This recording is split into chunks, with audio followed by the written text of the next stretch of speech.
પાલડીમાં કોઈ એવો અભિગ્રહ લે કે ઉઠ્યા પછી મારા ઘરની બારીમાંથી મને મહાત્માના દર્શન થાય તો જ મારે પચખાણ પારવું. સાચું બોલો, પોરસી કરવી પડે ખરી? શું નસીબદાર છે પાલડી વાળા, સામેથી ધર્મલાભ સંભળાય. એમાં જૈન સોસાયટી નામ સાંભળ્યું? અમે એમાં ચોમાસું કર્યું. આ અમારો અપાશ્ર અને સામે જ એક બિલ્ડિંગ રત્નાકર કે એવું કંઈક નામ છે. હવે એકવાર બાધા આપીએ છીએ કે મહારાજ સાહેબને મથેણ વંદામી કર્યા પછી જ મોઢામાં પાણી નાખવાનું. એનો મતલબ અમારો કહેવાનો એમ હતો કે તમે એ બાને અપાશ્રમમાં આવો.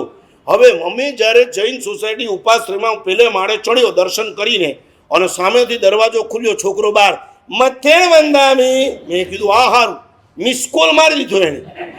તમે ઉપાશ્રમમાં આવીને અમને વંદન કરો એને કોલ કહેવાય, અને તમે ઘરે બેઠા બેઠા અમને મથેણ વંદામી ગયો એને મિસ કોલ કહેવાય.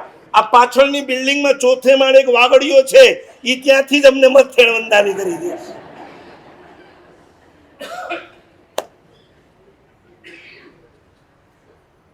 પાલડીમાં સેંકડો સાધુ સાધ્વીજી કોવિડમાં ક્યાંય જઈ ન શકે. હું તમને કહું, એ દિવસે ઓપેરા સોસાયટી પાસે આવેલા સુકૃત સેન્ટર અમારા ટ્રસ્ટીઓએ વિચાર્યું કે મહાત્મા અલગ અલગ ઘરમાં જાય એ અત્યારે યોગ્ય નથી, એક જ જગ્યાએ આવે અને સુકૃતમાં રસોડું ખોલી નાખવામાં આવ્યું. અને એ વખતે અમારા દિલ્હીવાળા ભાઈ રાહુલભાઈએ ખાલી પ્રેરણા કરી અને પહેલા 1.25 લાખ રૂપિયા એમણે કીધું સુપાત્રદાનની અંદર વાપરજો, અને પછી લગાતાર 40 દિવસ સુધી રોજ 40 મહાત્મા આવે. એક મહાત્મા મિનિમમ 5ની ગોચરી ઓરે તો રોજની કેટલી ગોચરી ઓરાવાનો લાભ મળ્યો? 200 મહાત્માની ગોચરી ઓરાવાનું. મારા ટ્રસ્ટી છે અમરભાઈ, એ અમરભાઈ કોવિડ પતી ગયા પછી અમે બેઠા હતા. મને કે મારા સાહેબ, એની આંખમાં આંસુ હતા, મને કે મારા સાહેબ હવે આયુષ્ય જો પૂરું થાય ને તો આજે ઉપર જવા તૈયાર છું.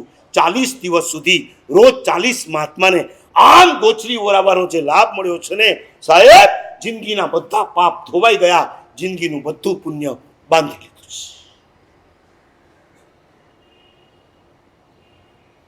दिल्ली में महाराज साहब नहीं मिलते, महाराज साहब हमारे 1.25 लाख रुपए की कुछ महत्ता नहीं है, 40-40 गुरु भगवंत का लाभ मिलता था, वो सबसे बड़ी बात.